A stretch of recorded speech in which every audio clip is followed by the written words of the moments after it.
Welcome back to this month's Roundtable, your all-in-one comprehensive view of what's happening across the real estate industry, straight from some of the industry's earliest technology adopters, foremost experts in marketing, brokerage, government policy, capital, construction, cybersecurity. As always, this is a three-part show. Part one, introductions for each Roundtable host and their unique what's happening in their business sector. Part two, we unpack what's the month's biggest news and paradigm shifts. And part three, what does this mean for your real estate business and what you can do for the next 30 days to continue to grow your business and outpace your competition? I'm Andreas, Senie, founder of CRECollaborative, brokerage owner, and commercial director at KW Commercial, and technology growth strategist for both the nonprofit and for-profit sectors. Joining me this month, none other than Saul Klein, Realtor Emeritus, current CEO, San Diego MLS, data advocate, Futurist, original internet Evangelist, and the list goes on, and future main stage speaker, moderator at the International MLS Forum. Saul, nice to see you as always. Great to be here, Andreas. Great to see you again. Yes, no, we missed you. Thank you for joining us.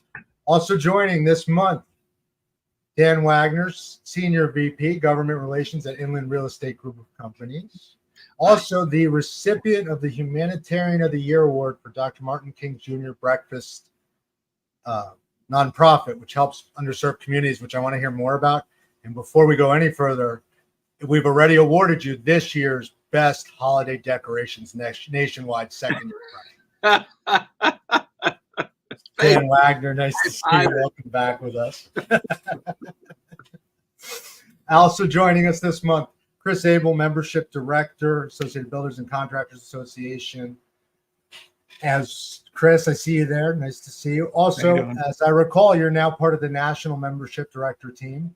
So your title and career and responsibility have grown incredibly. And it's Careers in Construction Month. Sure is. Nice to see you. And happy to be here. Certainly not last, not least, Anna Maria Kowalik, SVP, Director of Business Development, Inland Green Capital. All things going green. A bigger and bigger part of Inland, I dare say. Yes. Anna Maria, nice to see you. Very good to see you and to be back this month. Missed you all. I'm sure our audience is excited to have you all back with us. This is, in fact, our 85th episode with over 3,000 tune-ins and downloads monthly. That makes us the top 5 to 10% of shows globally, with 75% of our audience here in the U.S. Thank you to our audience. Thank you to our producer, Mr. Mendoza, in the background. Happy Rosh Hashanah to those that couldn't tune in now, but will tune in later. And let's dive in and see what's happening in the world of commercial real estate, residential real estate, tech, and so on. Saul, you're back, and you're headed off to a conference. What's happening on your side of the fence?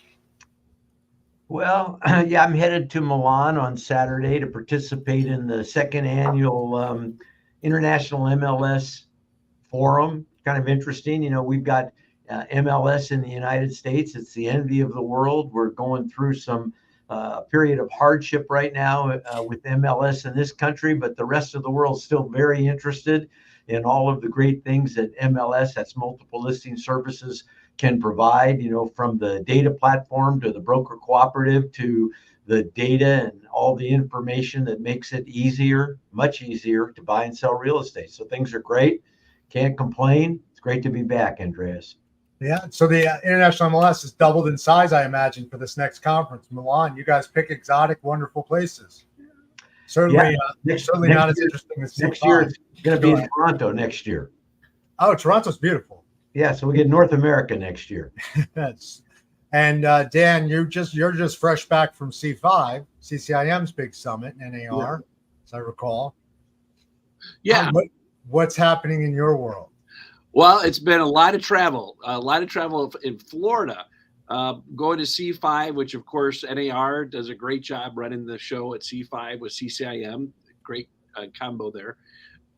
Evan Lydiard, who's the director of tax for the National Association of Realtors, and myself hosted a presentation about the 1031 and what we have to do to show the importance of it for our wonderful commercial real estate community, for the economy overall, and then how we all can help advocate for it. And that was my experience at C5. It was kind of wild. I flew in that morning and flew out that afternoon.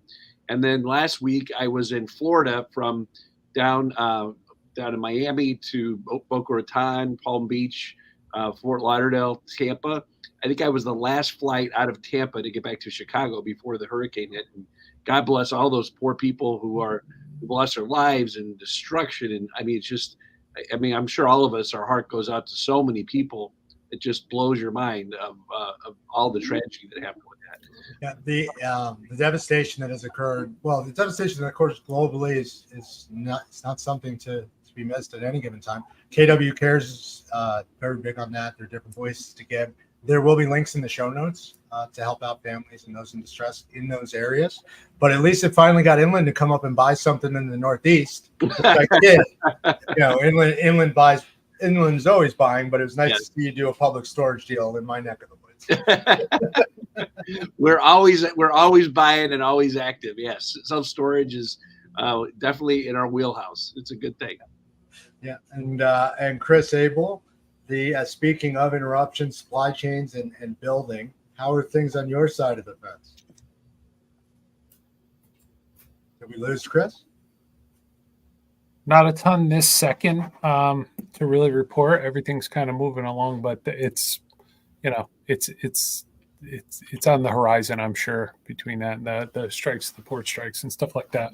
Definitely going to be seeing some things going on the construction side of things, but just kind of keeping everyone in our prayers in regards to the tragedy that's going on and the damage and all that sort of stuff. I'm going to be looking to catch up with my brother who's actually down in Boca tonight to see how he's doing and what's going on down that way. But just plugging along, trying to do everything we can to keep everything positive and keep everything moving in the right direction. Absolutely. Well, I know that Florida is going to be okay because our show producer lives in South Florida. Yep. The show is still on tonight, so that's the good news. Your brother's going to be fine, I think. There you go. What else can you ask for, right? It's we all have different economic disasters, different acts of God that happen, but we've survived them all. That's what humankind does. We survive, we thrive, grow. Saul, you said you're going on stage to talk data at this international MLS. I'm a little curious there. If you want to expand on that a bit, and then I couldn't believe you brought up broker cooperation and with the MLS, given all that turmoil. But if you would expand a bit, I'd appreciate it. Sure. No, so I was actually at CMLS last week. CMLS is the Council of Multiple Listing Services. It's kind of like compare it to the NAR of multiple listing services. People sometimes don't realize that multiple listing really is an industry all in and unto itself. And it was real interesting to attend that conference and in particular, listen to some of the conversations, the legal conversations around the Sitzer-Burnett settlement, the NAR settlement, where that might take us, the fact that compensation has been removed from the MLS, and the big question, will the DOJ get involved and will they take a position on this settlement? And the overwhelming over everybody, all the attorneys on the legal panels indicated that they believe that the DOJ will step in. And so we will see more. We haven't seen the end of this removal of compensation from the MLS. But in the meantime, I'm heading to Milan to talk about data, the value of data. I've got a great panel, Victor Lund from Wave Group, Kevin Green, Senior Vice President and General Manager of CoreLogic, Giselle from Realtina, who's a developer, will be on that panel, as well as Jeff Borsch, who is the CEO of the Iris, one of the big MLSs in Colorado, which, by the way, Colorado's got some very interesting things going on around MLS and ownership of MLS and ownership of data. So my panel, we're going to discuss the value of the MLS, the value of data, how that data can be monetized, how the platform itself is an advantage to the community. The fact that MLS, even if it's not an offer of compensation, it's a place that everybody goes to find out what's available. It's a place that where everybody goes to find out what properties are worth so they can do comparative market analysis. So there's huge value in MLS. And the one thing that people in the industry haven't really been able to do, they've made attempts over the years, but it's really to monetize data in a big way. And in particular, to look at ways to get a national footprint to bring some of this really valuable data that can be captured within a multiple listing service to the capital markets, and how we can monetize around that, and how maybe we can even flip the model of MLS at some point in time. Because if you think about it, providing data, providing information and content to the internet, content providers are rewarded for that. They get paid. Unless you sell real estate, then you pay to have your content on the internet. And there's something wrong with that model where entities can take data from an MLS and can turn it into billion-dollar companies. And that's because the small mom and pop broker pay the same as the big giant broker. And that's because in the past, we've never been able to actually charge for data based on data consumption. But it looks like we're getting very close to being able to measure, to tag, to begin to charge people who receive our data based on that data consumption. And that's going to be a game changer, I think. So lots of great things to talk about. Oh, well, so you brought up a few great things there that are going to lead me right over to Anna Maria. So value of data, regulation, getting green with our data as far as getting paid. Landgate has done it. For those that haven't seen it, landgate.com has done an incredible job of showing us all of the different ways we can monetize an asset, non-traditional, right? So solar, can I put solar there? Can I go down underground and do mineral rights? What can I sell? Could I put batteries? All of these things that keep us getting further, move us further along the path of going green, those commitments to net zero carbon emissions. Anna Maria, didn't mean to skip around you before. Your side of the fence, I know things are getting busier. Not at all. Yes, absolutely. Things are getting busier here. So for one thing being National Energy Awareness Month. And certainly I've been, yes, thank you, Becca. Good to see you. I probably have 3 to 4 presentations a week coming up. And so I am Sustainability Ambassador and going to be moderating a panel at the Chicago Build Expo and Conference. And that'll be 2 days later this month at McCormick Place. And I will also be attending the Amaranth Symposium down in Springfield and doing a presentation there as well. And those are 2 of the largest highlights. I could mention others: Diverse Developers Conference, and Hoffman Estates will be holding a Cook County CPACE event, and just all kinds of opportunities to spread the word about CPACE and how useful it is. Is CPACE continuing to accelerate in its adoption, in its deployment, in its availability of funds? Yes. So across the nation, there are now 40 states that have enabled CPACE by legislation. I think there are 32, if I'm not mistaken, active programs. So programs already up and running, validating the transaction against the state legislation, and therefore providing the ability to facilitate a transaction in that state. And so, and that's what I do too. I wear my 2 hats for the Inland Green Capital for-profit company that provides CPACE funds across the nation, but then also with the nonprofit organization, the Illinois Energy Conservation Authority, which is the program administrator for the 16 largest counties in the state and growing. We cover about 85% of the commercial properties in the state, as well as about 80% of the population. So, keeping very, very active under both of those hats. And I might say that we just had our last month, the 2nd annual large industry event for CPACE, and hosted it here in Chicago. And just like when I gave the Pace Nation summary when I had attended that program in Nashville back in June. So for the CPACE Alliance, we actually discussed a lot of the same program administration issues, as far as providing more uniformity, growing the program to more states, helping those states which have recently enabled PACE to begin their programs, and then and also adjust some of the legislation in some of the existing states to make it less onerous and more accessible to all commercial property owners, which led to a conversation with the major capital providers nationwide. And how do we continue to do smaller transactions and make them affordable, lowering you push them into the MLS and you promote them through the MLS nation. That's how you do it. There might be some way for us to collaborate, so we'll see. Becca Carlson also joining us this month. Carlson Integrated CEO, women-owned business, past president of NICAR, and attendee of CRETech in November, right? Fellow attendee. Saul, you're invited. Dan, you're invited. Chris, Anna Maria, you're all invited. Come on down. I know it's not as attractive as Milan, but I'm going to be in his suitcase.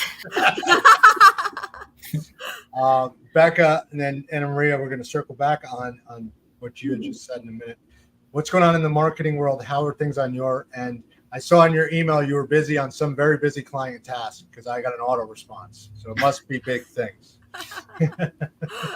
Well, I've decided I'm putting auto email responses when I'm on deadline because I don't check my email anyway. And then I feel like nobody knows why I'm not responding to them. So this way, at least they know that I am hyper-focused and launching a giant website expansion and spending 8 hours straight looking at the same pages and double checking, triple checking everything because I'm a little anal retentive and that's what I do. So there is that, but I'm around and everything's cool. And it's been a really great month from my perspective. First of all, because I love events. And we had ICSC Chicago, which was underattended, but still incredibly valuable. I love seeing all of my friends in retail real estate, and I love ICSC. I really enjoy the opportunity to put people together, and there's nothing like a show floor at ICSC to make that possible. We had a great conference here and got to host a client event that night.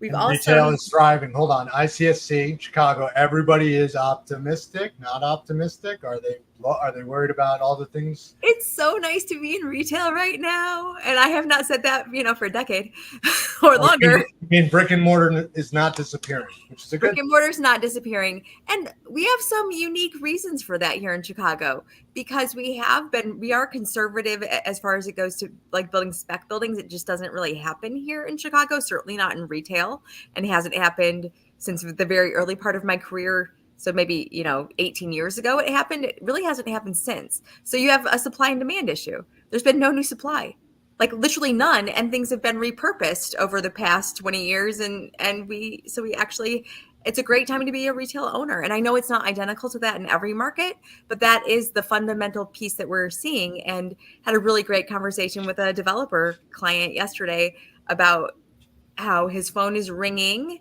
after the little drop in the interest rate, which is funny because I have a lot of other clients who've said nothing's happened and it hasn't spurred any transactions. But to hear that the developer's phone is ringing makes a lot of sense because there's a longer runway for building out a development. And there's projection. And to that point, Becca, the CPACE phones are ringing now again.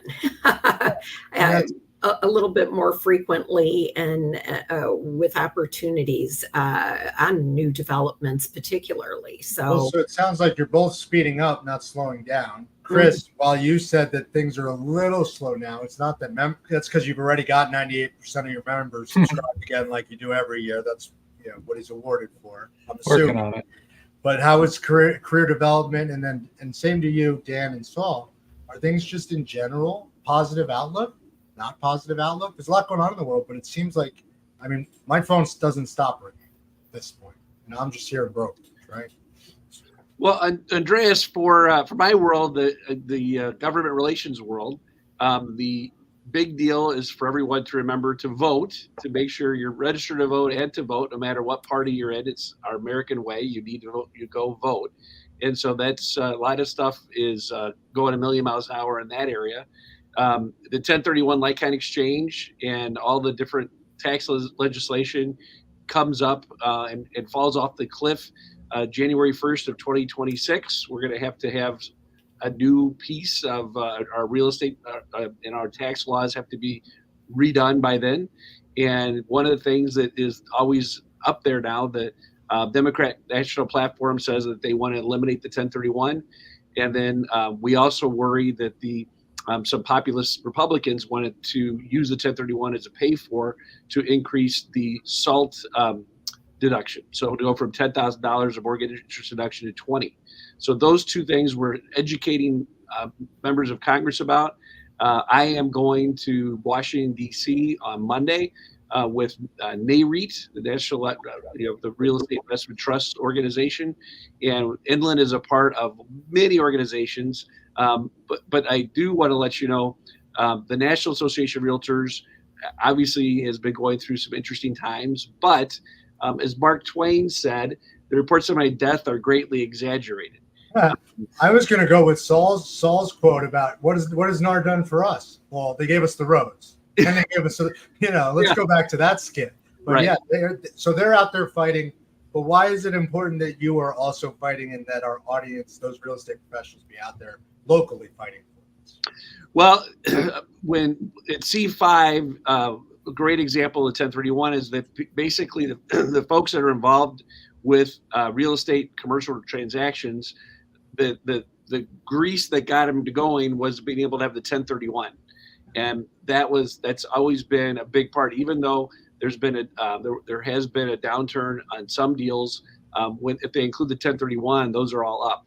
So the 1031 is the very blood and sinew of our economy throughout every aspect of our economy in every area that there's commercial real estate. It's so very much part of who we are. We all take it for granted. It's just like breathing. We're connected to lots of elected officials. One mayor in Naperville, Illinois, a few years ago, he didn't know what the 1031 was. We had IPX 1031, the largest qualified intermediary, do a study, and they found like over $400 million worth of 1031s were done in a 4-year process. And the mayor just was shocked because the elected officials weren't asked by anybody about the deals that were done. They just happened because it's just part of our tax code for over 100 years. And it's the fluidity of what that did to the economy, that one little town, that town, not little, but it's a microcosm of our society and what our economy is all about. So the 1031 is the very one of the most important things that we can keep going. Obviously, our company is a leader involved with about 80 different organizations that are fighting for this. And what's great about this, when you talk about NAR, we also have the Farm Bureau. The farmers are really into saving the 1031.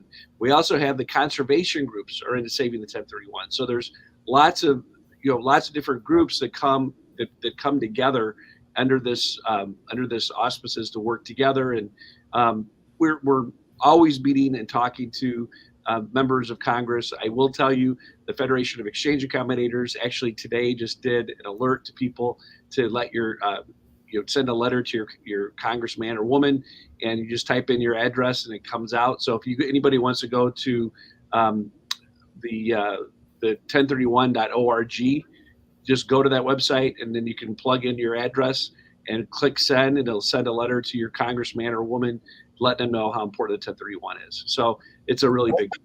The 401k of real estate, right? Not just fat cats, building generational wealth, but really it is, as you put it, the grease that keeps things moving. Because if a farmer inherits from his father that farm, he can't sell it. He's stuck with it. He has no reason to improve it, or so on, right? Right. It is really just a crucial part of our economy. Yeah. Is most often overlooked and easily has easy assassination attempts by politicians on both sides because most people don't understand it. Yep. But the MLS could also solve that if they would just quantify, qualify, and grade it. Saul, what are your thoughts there? Yeah, so I love 1031. I always have a phrase that I like to use to describe it is building estates with pre-tax dollars, right? And if you think about it, if you actually did a little exercise and you went through, bought a property, went up in value, sold it, took the money that you didn't need to pay the government and used it to buy another property. And if you did that over 3 or 4 properties, where would you end up? And it's like amazing the difference in being able to move equity from one investment to the other. I love it. To me, though, I don't think enough people understand it. That enough people, and I sold real estate for many years, and most people, they hear about 1031 and when they're taking real estate license classes or when they do continuing education. But really, I'd love to see studies about here's the number of people that benefited from 1031. Here's how much estate was grown based on using it. Here's how much it would have been had you not had that opportunity. And I think maybe one of the areas we've fallen down, which make it, Dan, such a target, is that we somehow haven't reached enough people to explain to them the great benefits. Up in equity, up in value, up in loan. What does that mean to you, right? Right. And consistently improving your building instead of letting it lay to waste while you collect income because there's nothing left to do, right? Yeah. You want that capital gains. You want the value to improve, to grow greatly. So it's Dan, do you have those stats? I bet you do. Yes, all those stats, just go to the 1031.org, and we have the micro and macroeconomic studies from Ernst & Young and Ling and Petrova that will go in depth to explain all the details of what the 1031 means to our economy, the jobs, and what probably one of the best things I love saying is the juice isn't worth the squeeze. So after all these studies were done, they identified that the 1031 brings in $19 billion a year from local, state, and national taxes. And if you were to cap the 1031 or eliminate it, that would bring to the Treasury about $2 billion a year. So you have a net loss of $17 billion a year to local, state, and national for getting rid of the 1031. The juice is not worth the squeeze. It does not make sense to do that. And we just are constantly trying to wake up the elected officials about that. And that's well said and great statistics. I've been lucky enough to learn firsthand from the Inland School for 1031 for securities. Yay! On this subject. And to Saul's point, I can't tell you how many sellers I speak to. And I go, so where are you 1031ing to? How are you handling it? And many of whom don't know. They're like, wait, what? I'm paying taxes. Because on $1 million transaction, you basically $300,000 goes to your to the capital gains taxes, to depreciation recapture, which people forget about. There's the Obama medical tax as well. So that is that's a big deal. If you can plow instead of $700,000 into your investment, if you can plow all $1 million, I mean that's a big deal. And that $300,000 is used by the developers or whoever to improve the property. Owners maintain and buyers renovate. And when you talk about all of that, it's unreal. And quite honestly, Andreas, I would be happy to go more in depth on a separate show. I know that Anna Marie and I are part of the Inland Dr. Martin Luther King group, and we have to get going to go to our SEEK event tonight. That's right. I forgot. Go do good for the underserved communities there. You're already doing good for the rest of us out across the country with all that Inland does. Well, Dan, they call these like-kind exchanges, right? Yes. We're going to keep going. Where you could even exchange, though, people don't understand like-kind, where you could exchange a car wash for an apartment building. Yeah. Do you want to sell your car wash? Hold on.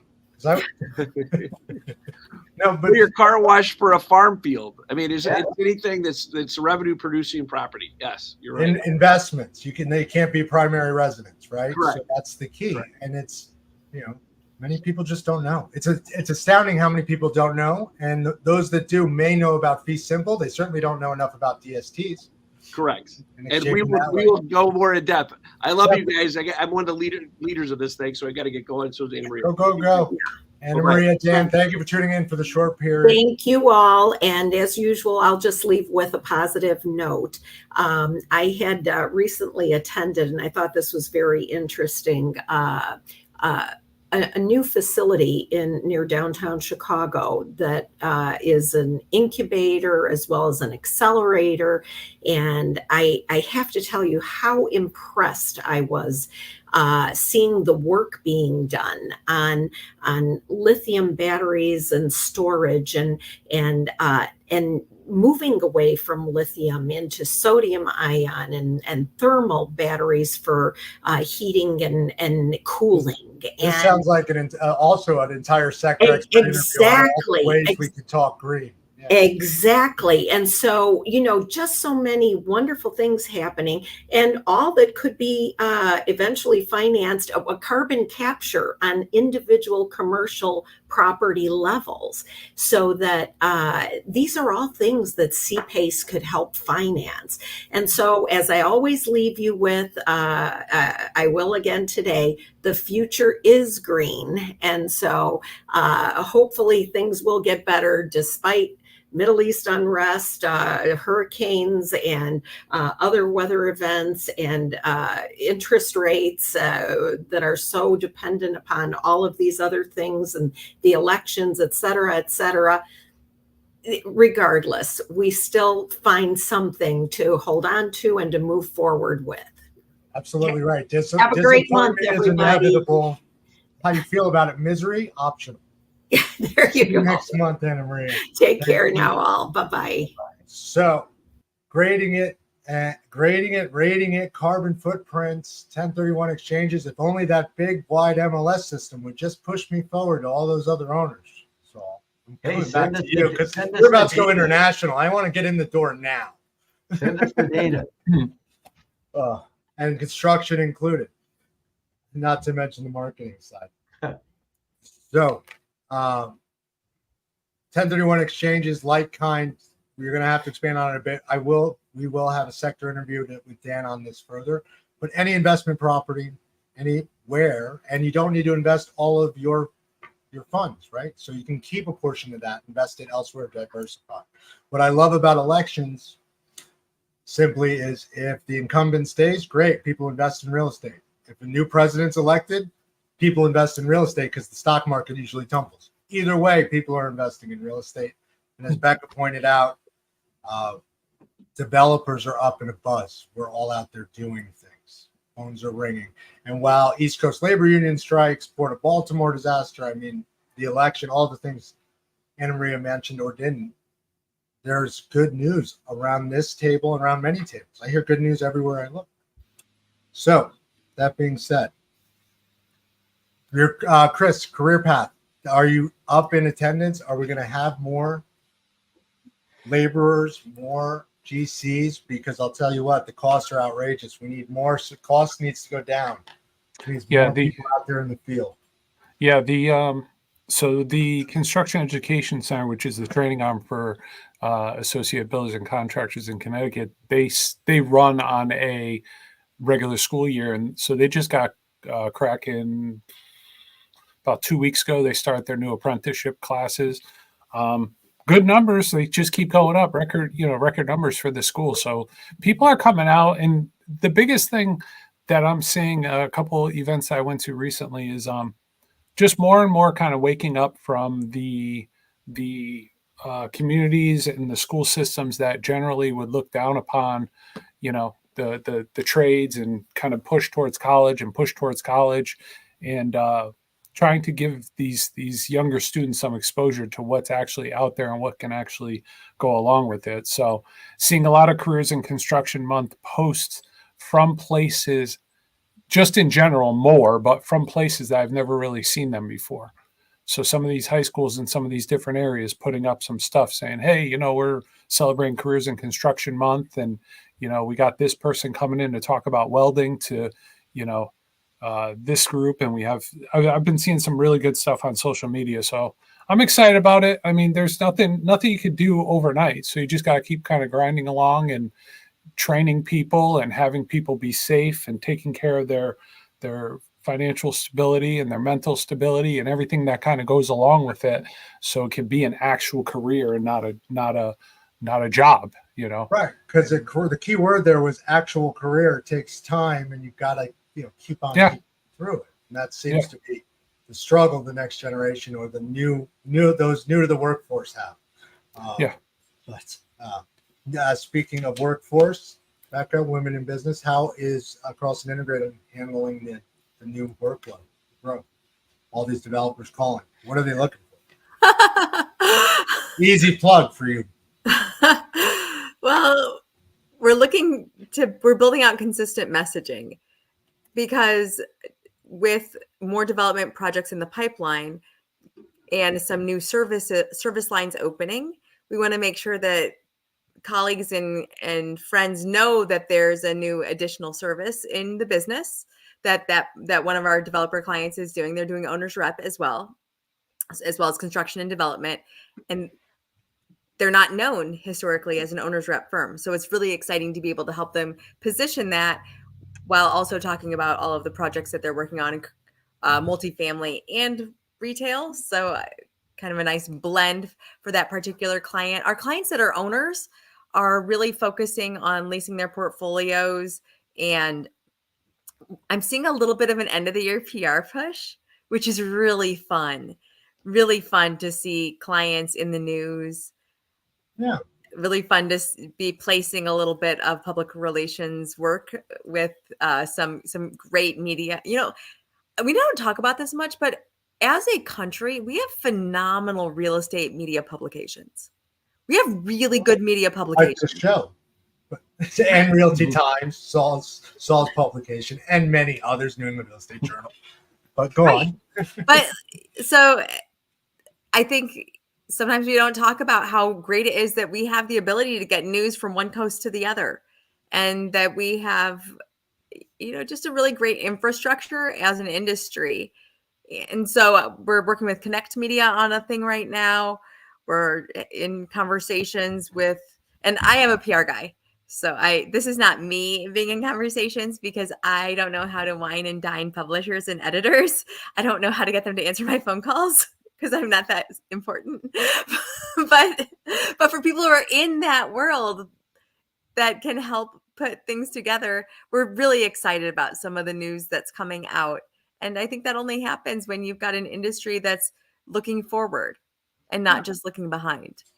Well, and that's right. The industry itself is looking forward. I love the end of the year. This is where we do the most business traditionally at Brokerage. Anyone can jump up and disagree, but I doubt anyone will. And as ABC will say, Associated Builders and Contractors, you get all your new members. This is when we celebrate the year. Everybody's in a better mood, and people do business with people they like. So if everyone's in a better mood, they tend to be positive as they move forward. Saul, I am curious on that data standardization front, internationally, nationally, interoperability. Speaking to Becca's point about all these outlets, given that CoStar is going into the residential business, is the MLS going to become more commercial? Can I ask that question? Dare I ask that question? Yeah, you can ask that question. So, of course, we know that CoStar is a big commercial player, and they would love to be in the residential space. As a matter of fact, they spend a lot of money on homes.com. And so if you watch television at all, you see, what's the guy's name? I don't know, Jeff Silverstein or something like that. Jurassic Park. Right.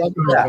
Right. So they're just homes.com spending just a ton of money around this idea of, the home and the community and what's going on in the community. So they're doing their very best. And at the same time, where do you think homes.com gets the data for their website? Homes.com being owned by CoStar. They get it from the multiple listing services. So us brokers. Yeah. And which comes from the brokers, right? So the brokers have to go out and they get that data, and they have to be in business. They have to spend money being in business, and then they have to pay to join the MLS. And then the MLS then distributes that data. And then companies like CoStar or Homes.com, they make trillions of dollars, make it billions. Someday they'll be in the trillion range on this data, on the backs of the real estate brokers and agents who I always say work for free, work for free, work for free, work for free, close a deal. And so is it even right? Is it even fair that we as an MLS will distribute our data to a broker or a giant entity that just happens to have a broker's license, because that's the way they get that data, for the same cost? And in my mind, it's not fair. And so what we really need to do is we need to say, if you're we need to be able to, as an MLS, charge you for the data based on your consumption. And so if we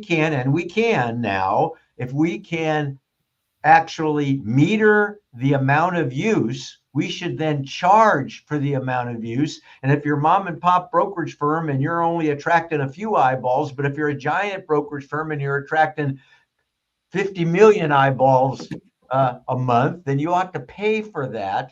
And so we're actually looking at technology, Andreas, I'm sure you'd love it, that would allow us to meter and bill based on consumption. Now, the technology, people say, well, the technology's been the hard part. Yeah, the technology's been the hard part up to this point. But now that we got the technology, I'll tell you, the hard part's going to be to go out and socialize this idea. Well, right? But that's a one-side meter and bill the brokers for how many visits they get, which is a marketing question, cost of acquisition, cost of visits, right?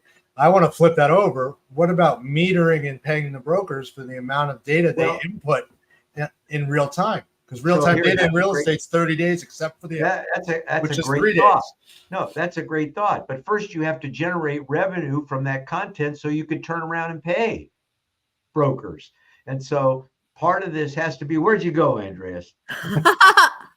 It's okay, Saul, we're listening. Yeah.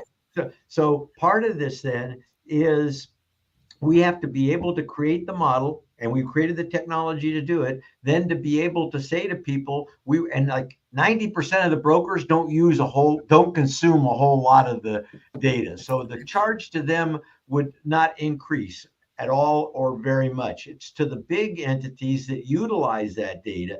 And if in fact we can charge based on consumption, and if we can package that data up and sell it to other people who might be interested in it, like the capital markets, then we generate enough revenue to where we could, to your point, Andreas, we could say, because there's going to be more competition in the MLS world. People say, why should I give my data to you? I'm going to give it to this brand new MLS that just popped up. Well, you should give it to me because we're going to pay you maybe. Well, we'll pay you $100 for that listing. If you give us that information in 24 hours, we'll give you $500. But to be able to pay that, we have to be able to package this data to the secondary market, to the capital markets, to people and that who would use it. And then we have to be able to do that. We have to be able to meter the usage and bill accordingly. So you're right on track, Andreas. You're just a little bit ahead. We got to generate the revenue from the data before we can then turn around and start to compensate people for the data that they contribute. They contribute to the co-op, because an MLS is a broker cooperative. It's about brokers cooperating. So you got these other companies that come in and they get a license to sell real estate, and they don't sell real estate. They don't actively endeavor. They get a license just so they can receive the data, and then they take it and put it on a website, get a lot of eyeballs, sell the leads back. And that's not really a fair model to people that list and sell real estate that are members of the co-op. So wouldn't it be great to kind of change that model? And so there are a number of people that are working on that. Well, and it is changing, at least commercially it's changing, and it's changing by way of the fact that commercial brokers are guarded, right? They're being more guarded with what they say and what they put up online, with some exceptions I can't say publicly, but like listings that are no longer available, right? They're just billboards at this point. They're up and they're sitting there. The MLS is the only one that I know of commercially that requires that 3-day, that 72-hour update, right? Or else you're being fined. So truly, it's you're on your way to being the Bloomberg terminal for real estate, which is the golden ticket, right? If you can meter it in both directions, that would be fantastic. Yeah, and you can. And the rule you just mentioned is called mandatory submission. Mandatory submission is what makes MLS work. It said, I'm going to put in my good listings and my bad listings, and you're going to put in your good listings and your bad listings, and we'll all do it within some period of time so that we don't have the opportunity to just necessarily sell the properties ourselves. Then with that kind of understanding, you create this broker co-op, and a lot of positive will come from that. But you have to have rules that allow you to do that, right? And those rules get challenged and all the time, which goes back to NAR giving us the roads and the policies and so on, and the MLS. But National Association of Realtors, card-carrying member. Everyone is a card-carrying member except for Chris, who gets a pass because he refers his real estate business out to us, and that's just fine. Is that the car wash behind you, Saul? I'm seeing back yeah, there. that's the car wash. Yeah. I don't see solar panels on the roof. Where's the CPACE loan? If you look real careful, you can see John Riley. He's standing there. No.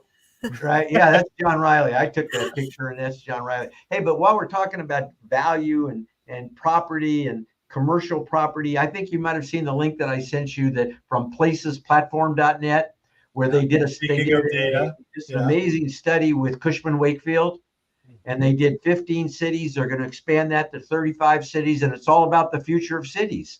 And it's all about how much revenue gets derived from a certain geographic area. What's the proper mix of residential, office, industrial to maximize the benefit? How can the cities make more money? How can they turn around and use that in a socially responsible way? So if you haven't looked at that study, it's fascinating. We'll actually put it in the show notes. I'll have to pull it back and put it in. But it's not just that study. So you have CREDi, right? Commercial Real Estate Institute up here in Boston.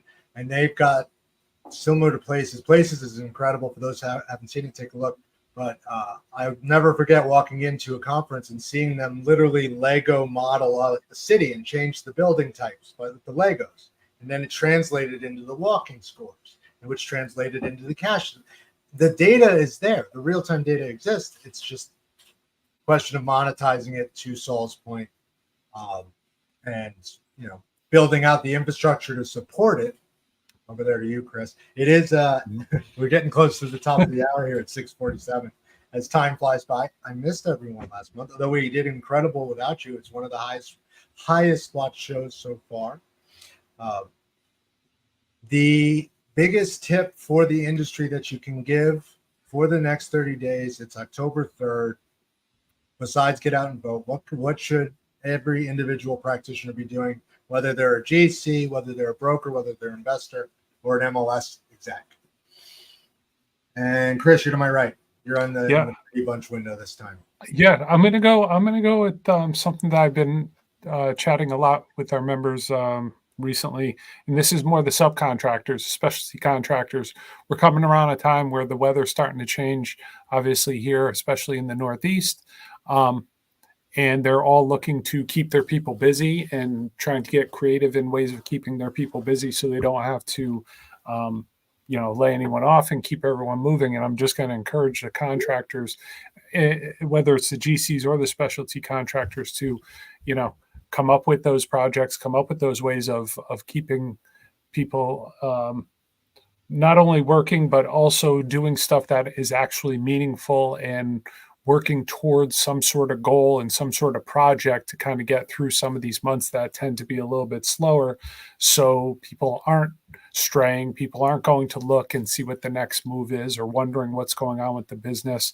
And also, with that being said, having the owners being a little more upfront with, hey, we're a little bit, we might be a little bit slower going into this month, but I'll tell you what, I'm going to have you work on this, or what are your thoughts on working on this? Maybe getting into some trainings, maybe doing some professional development during some of these slower months. That way, they're investing in their people and keeping everyone busy. There's plenty of opportunities to educate yourself, educate your staff, and keep people moving in the right direction during a time that things can slow down a little bit. Like you said, holidays are coming up. People are in a good mood. We're getting into the cooler weather, but you still want to keep people happy on the professional level and have them, that idle time of starting to look around or talk to people about their next, what their next moves may be. They should be within your company and not outside of your company. So keeping people busy and keeping people motivated. Busy, motivated, and loyal within the companies they exist in, right? Growing within their sphere. So that's fantastic. Keep them. Try to get them half as busy as me. Is what I'm trying to say. If I'm going to call it out anyways. I had somebody quote a friend of mine 3 times the expected cost for a job on a development. 3 times. 3 times upcharge because he went like this and he checked the windage and he said, "Oh, this is a nice deal." And promptly we introduced him to 2 others, which is a plug back to ABC for providing the other GCs. So thank you, Excellent. as always, for all you do and your association. For sure. Becca, you're next in my clock here. Well, building a little bit on what Chris said, I think for all of us, anytime there's disruption and there's change and modification in the world around us, whether those are macro or microeconomic influences or simply industry related alterations and changes, those are times where you can explore other revenue sources and ideas. They're not times to just batten down the hatches. They're times to do a little bit of exploration.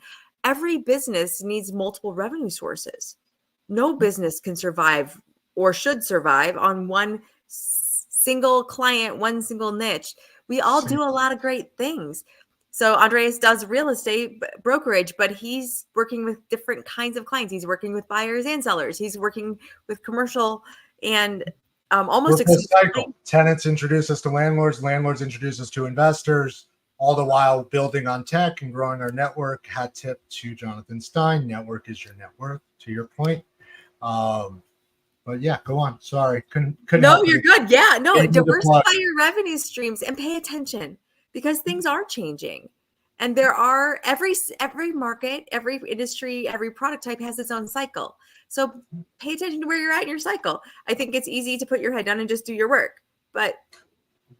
Well, if you're in my market and you're asleep at the switch, great. That's fine. End of the year, we'll do better. We're going to do more. Love that. Go holiday shopping. That's okay. And certainly now over to you, Saul. What is the biggest tip you're going to give to our audience? Saul, and you can channel your partner back there at the car wash. John Riley. I'll add to what Becca says, and that is, we used to call it ARPU, average revenue per user, right? What's your ARPU? How can you maximize the customer base that you already have? How can you capitalize on probably one of your greatest assets, which is trust?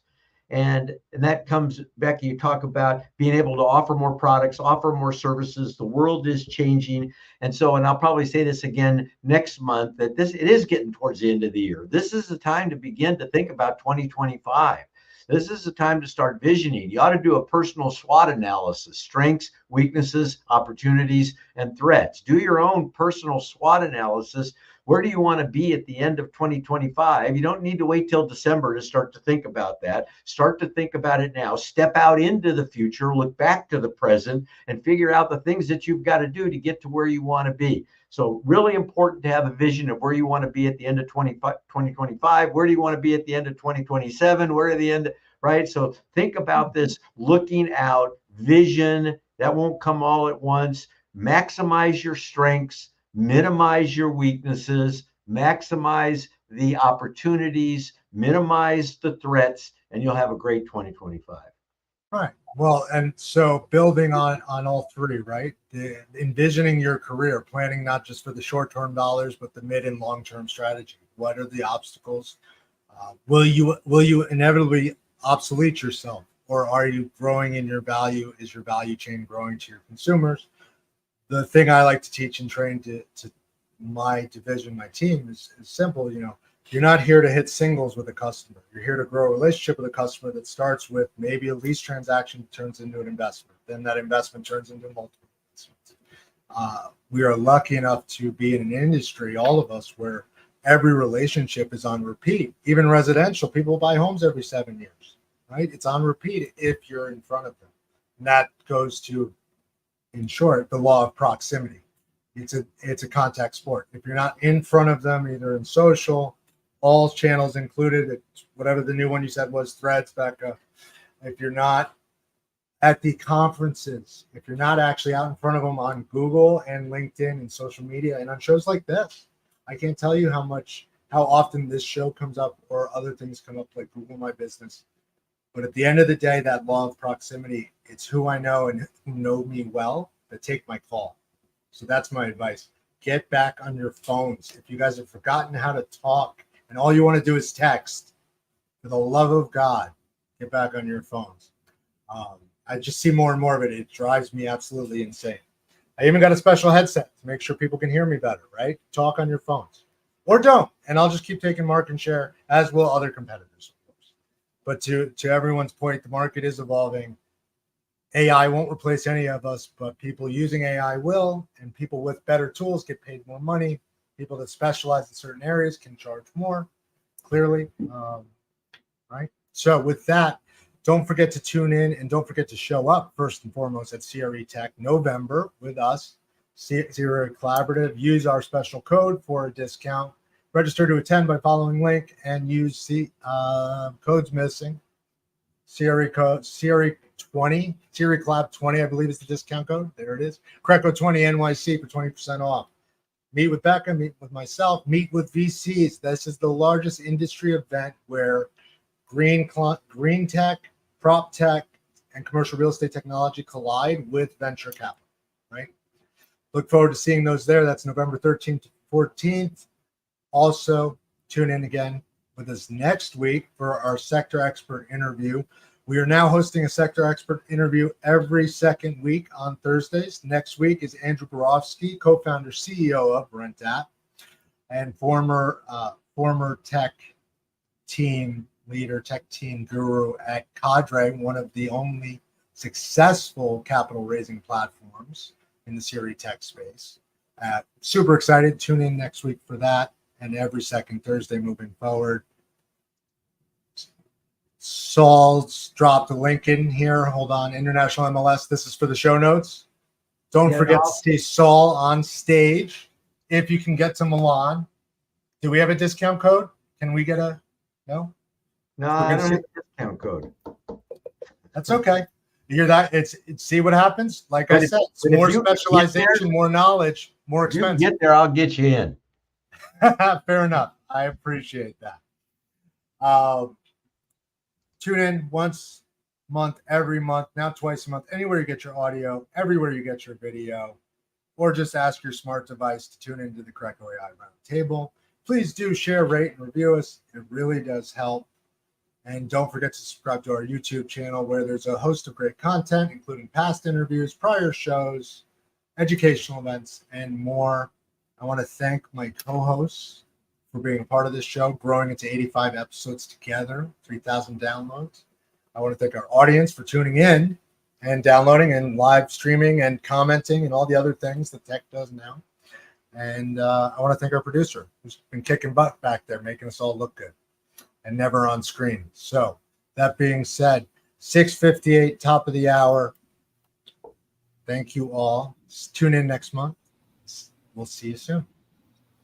Thanks for tuning in to the Real Estate Roundtable, powered by CRECo.ai, your source for the latest in real estate and technology. For past episodes, sector interviews, and more great content, follow us on all social media and YouTube at CRECollaborative. You can also find us anywhere you listen to podcasts. Please like, subscribe, and share. It really does help. Thanks again for tuning in, and we'll see you at the next Real Estate Roundtable.